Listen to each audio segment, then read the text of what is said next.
Nami leo nipo na mgeni anaitwa, atajitambulisha hapo, then kila mtu atatambua jina lake. Karibu.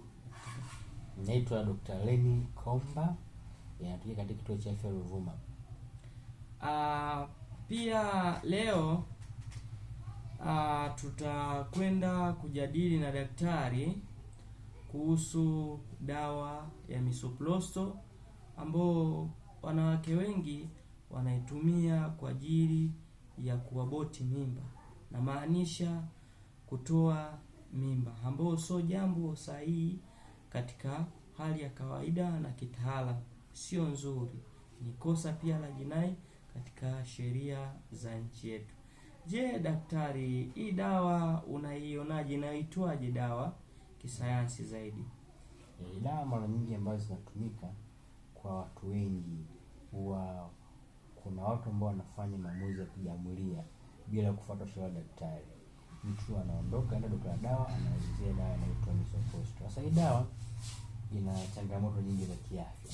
Changamoto mojawapo ambayo inaweza kupelekea mtu, kuna changamoto za kawaida, lakini pia kuna changamoto ambazo zinahitaji uchunguzi mkubwa wa kitabibu. Changamoto za kawaida ni pamoja na maumivu makali ya tumbo, kichefuchefu, kutapika, mwili kuchoka, lakini pia kuishiwa nguvu kwa wakati mwingine. Sasa hizi ni changamoto za kawaida au madhara ya kawaida.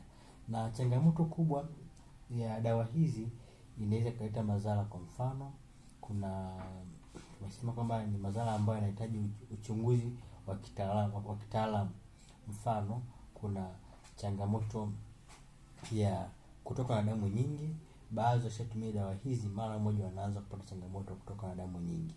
Na changamoto nyingine ni pamoja na maumivu makali ya tumbo, lakini pia changamoto nyingine inaweza kupelekea kupasuka kwa mfuko wa kizazi, kwa sababu dawa hizi zinakwenda kuanzisha uchungu. Kwa hiyo zinaweza kupelekea changamoto ya kupasuka kwa mfuko wa kizazi. Lakini pia muda mwingine inaweza kupelekea maambukizi ya bakteria katika mfuko wa kizazi, kwa sababu ukifanya hiki kitendo katika ukiwa nyumbani au katika bila kushauriwa na daktari au bila kuwa na utaratibu unaotakiwa, unaweza kupata changamoto ya maambukizi ya bakteria. Changamoto nyingine inaweza kupelekea msongo wa mawazo, ikatokea dawa hii haijafanya kazi kwa muda ambapo umeelekezwa na mtu aliyekuuzia dawa au aliyekunani. Inaweza kupelekea changamoto ya msongo wa mawazo. Na ukikosea matumizi, dawa hii pia inaweza kubadilika. Ukikosea matumizi, inaweza kubadilika kufanya kazi nyingine. Kwa hivyo ni changamoto nyingine ambayo inaweza ikatokea. Kwa hiyo ushauri wangu ni kwamba unapotumia dawa hizi hakikisha umepata ushauri wa daktari. Na tunasema kwamba kutoa mimba kwa njia ya kutoa mimba ni katika nchi yetu ni criminal, ni kitu ambacho hakikubaliki. Kwa hiyo kama una mtoto jitahidi umlee, una mimba jitahidi umlee, usitumie dawa hizi kwani zina madhara makubwa ambayo yanaweza kupelekea changamoto katika afya yako. Asante sana Dr. Lenny Komba, mtaalamu mzuri kabisa na daktari mbobezi katika masuala haya pia na magonjwa tofauti tofauti.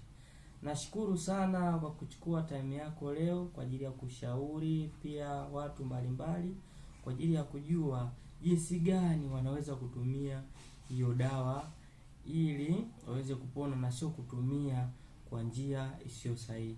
Tembea nami Mfamasia Kevin Pius Makoa, subscribe kwenye YouTube channel yangu na uweze kupata tips za dawa kama hizi. Asanteni.